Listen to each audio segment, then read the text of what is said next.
Bonjour à tous et bienvenue dans une nouvelle vidéo. Je suis Marie du site Formation Assistant Blogueur et bienvenue sur ma chaîne.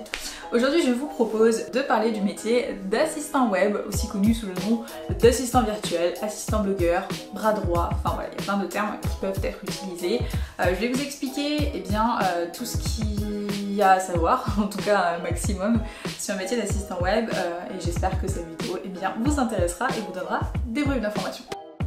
Alors, un assistant web, c'est quoi? Eh bien, c'est quelqu'un qui travaille avec des infopreneurs et qui aide ses clients à mener à bien leurs projets. C'est quelqu'un qui est là au quotidien pour les aider, les soutenir et les aider tout simplement à développer leur entreprise.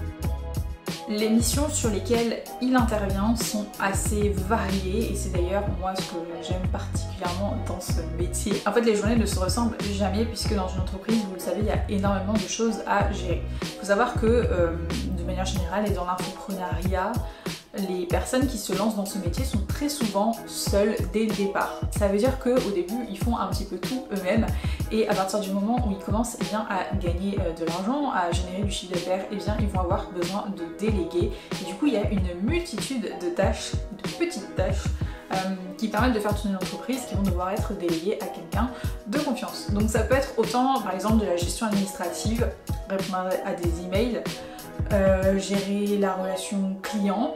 Ça veut dire par exemple répondre aux commentaires dans les groupes privés d'échange, sur la plateforme de formation.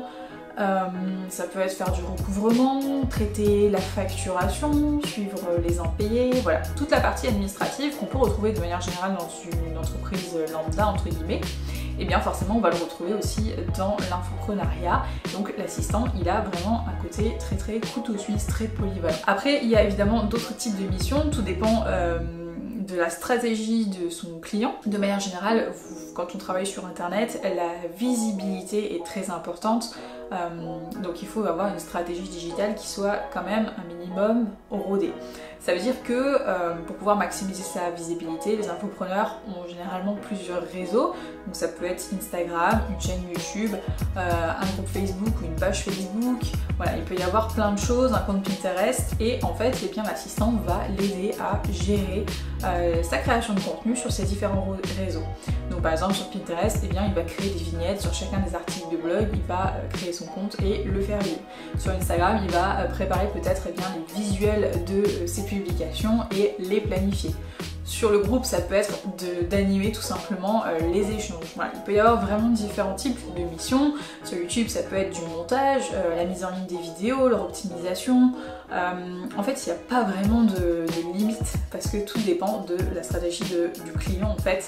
Et chaque personne travaille différemment. Il y a une stratégie bien établie, donc forcément, ça fait tout autant de missions derrière. Après, il peut y avoir également un volet assez, on va dire, technique où l'assistant va pouvoir apporter une aide à son client par exemple pour trouver des solutions techniques à des projets qu'il souhaite mettre en œuvre.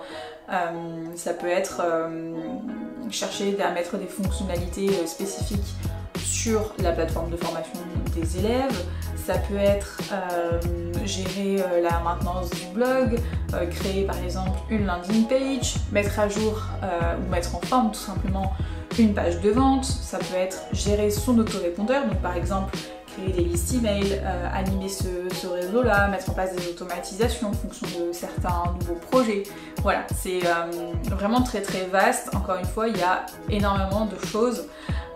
Et cet aspect-là, il est vraiment lié aux spécificités de l'infoprenariat. Pour ceux qui sont peut-être infopreneurs ou en tout cas qui ont déjà travaillé auprès de blogueurs, vous le savez, derrière un blog, il y a énormément de choses dont on ne se rend pas forcément compte. C'est un peu les coulisses et du coup c'est un métier qui ne s'improvise pas puisqu'il faut avoir quand même un minimum de notion de tout ce qui fait que on peut monétiser un blog, que derrière en fait le simple fait de vendre une formation, il y a des outils derrière qui soient techniques ou commerciaux, il y a des techniques de vente qui sont utilisées et tout ça, ça fait partie clairement des compétences de l'assistant web qui est vraiment spécialisé pour les infopreneurs et qui va vraiment être là pour pouvoir l'aider, lui apporter des solutions techniques mais aussi un regard neuf par rapport à son activité et son développement tout simplement. Donc vous l'avez compris, les clients des assistants web, eh bien ce sont principalement des infopreneurs. Donc un infopreneur, eh bien c'est généralement quelqu'un qui vend des produits numériques, très souvent de la formation en ligne, donc des formations en e-learning. Vous savez, comme l'apprentissage à distance a énormément évolué ces dernières années, alors encore plus cette année avec le Covid. Donc voilà, la plupart sont des infopreneurs, mais ça peut être aussi des entrepreneurs sur le web, des personnes qui ont des entreprises, qui ont lancé une entreprise en ligne, parfois même des professionnels qui veulent digitaliser leurs compétences, créer des formations pour pouvoir toucher un public plus large. Et voilà, donc de manière générale, ce sont des entrepreneurs sur le web. Au niveau de la rémunération, eh bien tout dépend de ce qui est convenu avec son client de manière générale, et quand il démarre, l'assistant web, il se fait payer à l'heure, donc il définit un forfait avec son client, avec un taux horaire, un nombre d'heures associées, et ensuite c'est à lui de gérer son emploi du temps. Donc évidemment ce sont des freelances, des personnes qui sont indépendantes et qui gèrent leur emploi du temps comme bon leur semble. Donc ils ne sont pas rattachés à des clients, généralement ils travaillent avec un ou deux clients en fonction du volume de travail qui leur est confié. Et en fait ce sont des relations qui sont assez pérennes. Et l'avantage de ce métier, c'est que la prospection, c'est quelque chose qui revient assez rarement, dans la mesure où quand ça fonctionne avec un client, entre un assistant et un infopreneur, la relation elle dure sur le long terme. Donc ça veut dire que l'assistant n'a pas besoin d'aller prospecter, d'aller chercher de nouveaux clients, parce que eh bien, il a une certaine visibilité que d'autres types de freelance n'ont pas forcément. Pour devenir assistant web, eh bien, il suffit tout simplement de se former. Contrairement à ce qu'on peut penser, avoir un profil de type rédaction web, parce que c'est une question qui me revient assez souvent, n'est pas suffisant pour pouvoir aider un infopreneur à développer son entreprise. Pourquoi? Parce que comme je l'ai expliqué tout à l'heure, il y a des spécificités qui sont liées à l'infoprenariat qu'on ne peut pas deviner. Donc à moins de connaître quelqu'un qui est infopreneur et que cette personne ait envie de prendre du temps pour vous former, clairement c'est pas des choses que vous allez, les compétences que vous allez acquérir comme ça de manière instinctive ou intuitive. D'autre part parce que sur internet ça voudrait dire qu'il faudrait aller chercher, regrouper toutes les informations qu'il y a à droite à gauche, sauf que de toute façon si vous ne savez pas quoi chercher, forcément ça va être un petit peu compliqué de monter en compétence sur ces sujets. La meilleure chose à faire, c'est de se former, soit en suivant une formation en ligne, soit grâce en trouvant tout simplement un client, un infopreneur qui est prêt à vous dédier bien du temps pour vous former à ces outils.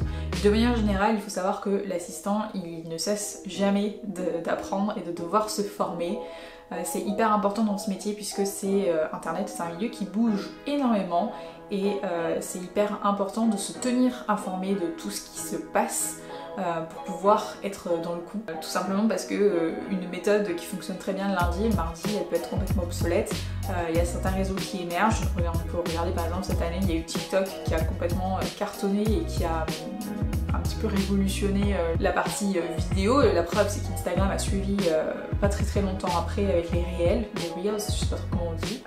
Donc voilà, l'idée c'est quand même quand on est assistant, c'est que il y a la formation initiale pour comprendre toutes les spécificités de l'infoprenariat, mais il ne cesse jamais d'apprendre et il faut constamment être en veille, regarder ce qui se fait, se former à de nouvelles techniques et voilà, monter en compétences tout simplement. C'est ce qui fait aussi la richesse de ce métier, c'est que les journées ne se ressemblent pas, les projets sont souvent très différents et ça c'est quand même assez génial je trouve. Alors, il y a deux perspectives d'évolution pour l'assistant web, à mon sens en tout cas. Soit, eh bien, il peut devenir infopreneur à son tour, puisque évidemment, en apprenant et en travaillant avec des infopreneurs qui ont réussi, eh bien, ça va le faire progresser puissance 1000 et il va acquérir de l'expérience que la plupart des personnes qui suivent des formations, par exemple comme Blogueur Pro, ne peuvent pas avoir de manière innée, puisqu'elles n'ont pas encore eu cette expérience-là. Donc, clairement, devenir infopreneur, c'est un peu l'étape et la suite logique, c'est ce que moi j'ai fait. Et autrement, il peut également se spécialiser et proposer des prestations de conseil, donc aider par exemple des infopreneurs qui sont débutants à structurer leur entreprise et donc avoir un rôle un peu plus indépendant par rapport à l'entreprise et intervenir vraiment de manière ponctuelle sur des missions pour aider la personne eh bien, à structurer son activité sur les bonnes bases dès le départ. Pour pouvoir devenir assistant web, les qualités à avoir, eh bien tout simplement il faut être curieux. Ça c'est, je pense, indispensable dans ce métier-là parce que comme je l'ai expliqué, il faut se former en permanence. Donc il faut avoir le goût d'apprendre, de tester, de bidouiller, de découvrir de nouvelles choses. Sans ça, je pense que c'est très difficile d'évoluer et de s'éclater dans ce métier-là. Et de manière générale, les personnes curieuses sont plutôt attirées par le métier d'assistant web puisque, encore une fois, il est très polyvalent et qu'il y a plein de facettes de ce métier. Il y en a un petit peu pour tous les goûts. Au-delà de la curiosité, évidemment, la débrouillardise et l'autonomie, il faut que cette personne-là se mette dans un rôle vraiment de bras droit et pas simplement d'exécutant.